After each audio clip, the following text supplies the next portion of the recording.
నమస్తే, నేను మీ రెడ్డి శ్రీనివాస్.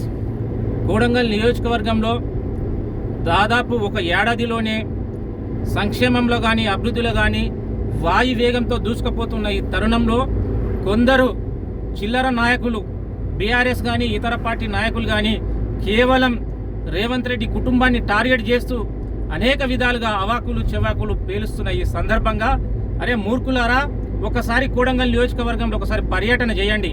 ఈరోజు తండాల నుండి గ్రామాలు, గ్రామాల నుండి తండాలు, తండాల నుండి పట్టణాలు, పట్టణాల నుండి గ్రామాలకెళ్ళి ఈరోజు బీటీ రోడ్ల నిర్మాణం వేగంగా జరుగుతున్న ఈ సందర్భాన్ని ఇట్లా మీ కంటికి కనబడతలేవా? మీ కంటికి ఏమైనా పొరలు వచ్చినాయా? ఈరోజు కోడంగల్ లిఫ్ట్ ఇరిగేషన్ ప్రాజెక్టు కావచ్చు, అదేవిధంగా ఏదో మెడికల్ కాలేజ్ కాదు, ఇంజనీరింగ్ కాలేజ్ కాదు, పారామెడికల్ కావచ్చు, ఈరోజు డిగ్రీ కాలేజ్, మహిళా డిగ్రీ కావచ్చు, జూనియర్ కాలేజ్ కావచ్చు, ఈరోజు వైద్యానికి సంబంధించిన, విద్యకు సంబంధించిన అనేక కార్యక్రమాలు, సంక్షేమ కార్యక్రమాలు జరుగుతున్న ఈ తరుణంలో కొందరు వెధవలు కేవలం రేవంత్ రెడ్డి గారి మీద, తిరుపతి రెడ్డి గారి మీద మాట్లాడితే మాకు గుర్తింపు వస్తుందని మాట్లాడితే మాకేం అభ్యంతరం లేదు. కానీ ప్రభుత్వాన్ని బద్నాం చేయాలనే ఆలోచనతో ఇష్టం వచ్చినట్లు మాట్లాడితే మాత్రం చూస్తూ ఊరుకోవడానికి సిద్ధంగా లేము. కొడంగల్ నియోజకవర్గ యువజన కాంగ్రెస్ అధ్యక్షునిగా ఈరోజు మేము ఛాలెంజ్ చేస్తున్నాం. మీకు చిత్తశుద్ధి ఉంటే, దమ్ము ధైర్యం ఉంటే ఈ అభివృద్ధిలో పోటీ పడండి. నియోజకవర్గ ప్రజలకు ఏ విధంగా న్యాయం జరుగుతుందని సూచనలు, సలహాలు ఇవ్వండి. కానీ ఈరోజు గారేడి మాటలతో చెప్పి ఇష్టం వచ్చినట్టు చేస్తే ఊరుకునే ప్రసక్తి లేదు. కోడంగల్ నియోజకవర్గంలో ఉన్నటువంటి ప్రజలారా ఆలోచన చేయండి.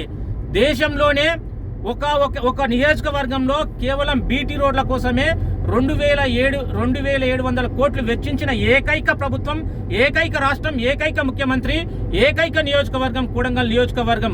ఇది అభివృద్ధికి ఒక మచ్చుతునక లాంటిదే. ఇంకా చాలా కార్యక్రమాలు ఉన్నాయి.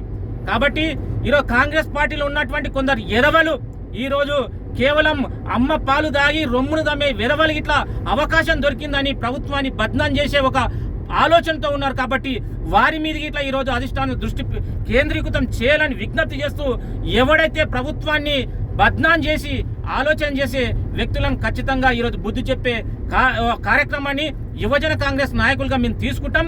ఈరోజు అభివృద్ధిలో ఖచ్చితంగా కోడంగల్ని ఒక అగ్రభాగాన్ని నిలబెట్టాలన్న ముఖ్యమంత్రి గారి యొక్క ఆలోచన విధానాన్ని ముందుకు తీసుకుపోయే భాగంలో యువజన కాంగ్రెస్ నాయకులుగా మేము ముందుంటాము. ఈ కోడంగల్ నియోజకవర్గాన్ని అభివృద్ధి చేసుకునే బాధ్యత మాపై ఉంది అని గుర్తు చేస్తూ, జై కాంగ్రెస్, జై రేవంత్.